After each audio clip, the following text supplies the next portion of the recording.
So we're going to start out with why positive attitudes matter. Let's discuss how a positive attitude really affects your calls. I need to start this out with a quick psychology lesson first, though. And it's because we hear so much about our attitude that it often just sounds like just another word to us, and we don't really internalize what we're thinking about when we talk about attitude. But attitude is affected by many factors in our life, and it can affect us emotionally or physically or intellectually. But our attitude is something a little bit different than how things affect us. Our attitude is our general outlook on life. It's what we do in the midst of our circumstances.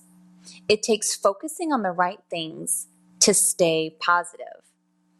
Sometimes that has to be a decision that tunes out the negative and focuses on the job at hand.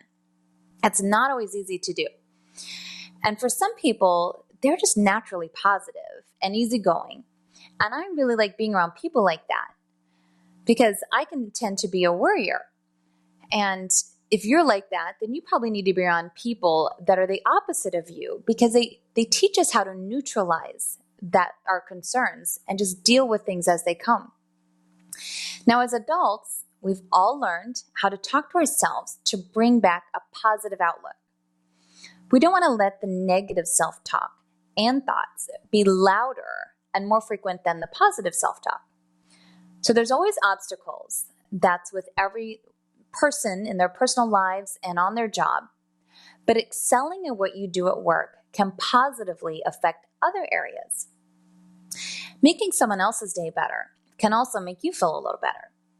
So the alternative to not being able to bring up our own attitude, which is again our outlook, is what happened when we were younger.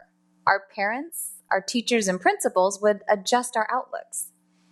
They would tell us what we will be happy with and what we won't. I'd rather have that power myself. Because having someone else tell us what we'll be happy with is not as easy as giving in to that thought in your own free will. So have you ever noticed the longer that you have a negative attitude, that the more it creates reasons for you to become negative, it just keeps perpetuating itself. So we're going to back up a little bit and remind that we talked about earlier is treat your workspace like a stage. When you get on that stage, you are a performer. And performers do what it takes to do their job. Your job is pleasing customers, and that always requires doing something outside of yourself. Many jobs require a performance. I had an associate make this analogy before about doing sales over the phone, but it would go with any phone role that a person would have. And he said, we're all actors, and every day we have to step outside of our comfort zone and our personality, and we have to perform. While a smile can't be seen over the phone, it can be heard. Your voice, tone, inflection, and your attitude all come across on the call no matter what words you actually use. What you say and how you say it go hand in hand. Let's go over some strategies for having a positive attitude because it's important for you as a CSR, both on the phone and off. It's good to accept yourself positively for who you are, and that empowers you. You may have all the skills you need for success, but without a positive attitude, your efforts will be undermined. Have you ever been around small children and watched them play? They have almost no inhibitions.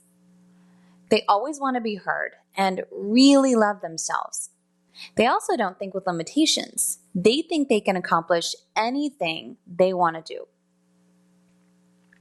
So how do you go about developing a positive customer service attitude? I mentioned this before, but sometimes it's simply a choice.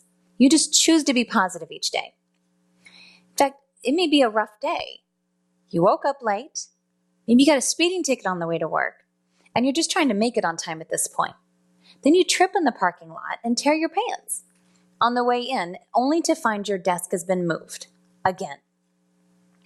That's a rough day, but you can't take your frustrations out on the customer.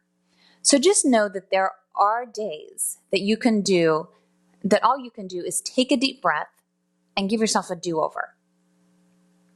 So you have a choice every day about how your attitude is going to be. Just don't choose the dark side. Choose to be positive. One thing that will help also is to set a positive goal each day, such as answering phone calls with a smile on your face. Focus on the positives, not the negatives. We talked about the self-talk earlier.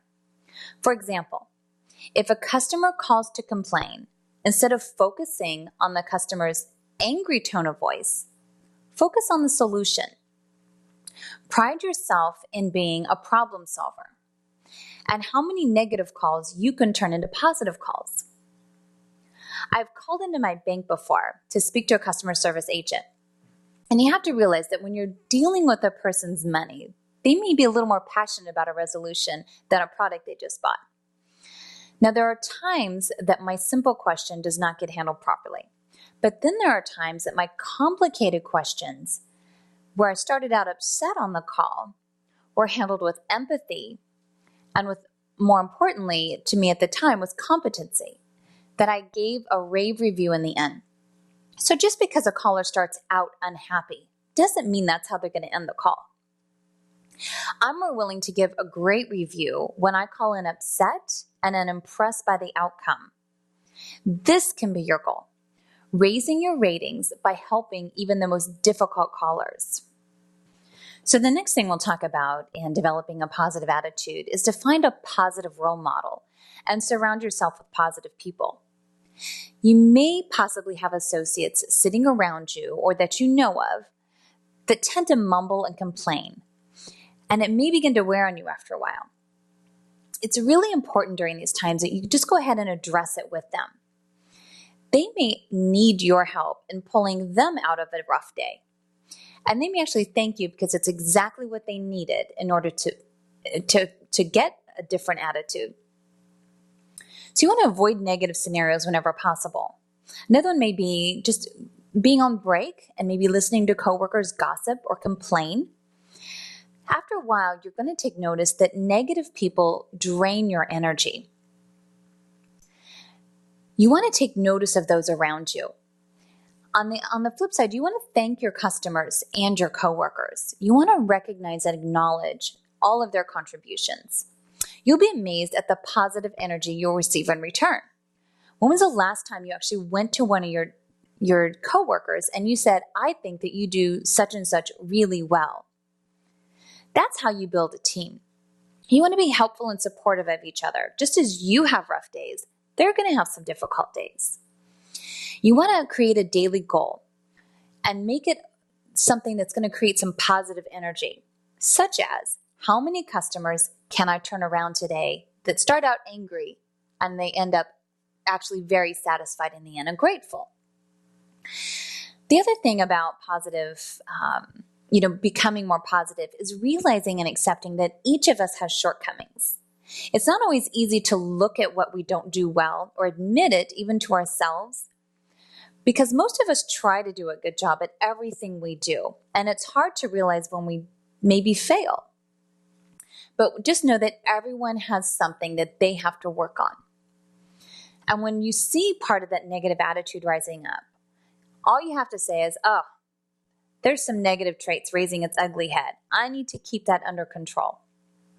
And just don't berate yourself for having made a mistake or having slipped a little bit in your performance. You just learn from it and you learn how to overcome it. So before a call on those tough days, take a deep breath and smile before you answer and focus on the caller, not yourself. You can be proud of having a positive attitude and notice that it does take some work sometimes. And you're also going to notice the rewards it brings you. You want to challenge others to be the same way. You want to create the environment that you want to be in. This can easily be done without having the Pollyanna outlook. Pollyanna is illogically optimistic, and that's not what we're looking for. Have you ever watched, this would be an example, if you've ever watched Tiger Woods play golf, he's a champion for sure. But have you noticed how he plays? Very in control of his emotions. It's so easy in any situation to get down on ourselves, which lowers our performance levels, even though we have the talent to do better. We touched on that earlier. Once again, our attitude or our outlook on situations makes a difference between finishing well and just finishing. So a positive attitude over the phone can help you forget about your own bad day. It can bring your attention to focusing on moving forward. You and the customer both benefit from this extra effort. A great reward of handling calls positively is reduced stress. Have you ever noticed how a positive attitude can be contagious? When you make it your goal to be positive, the customer, even if they don't start out that way, will follow your lead on the call. So if these positive attributes are in the front of your mind, you will convey them over the phone.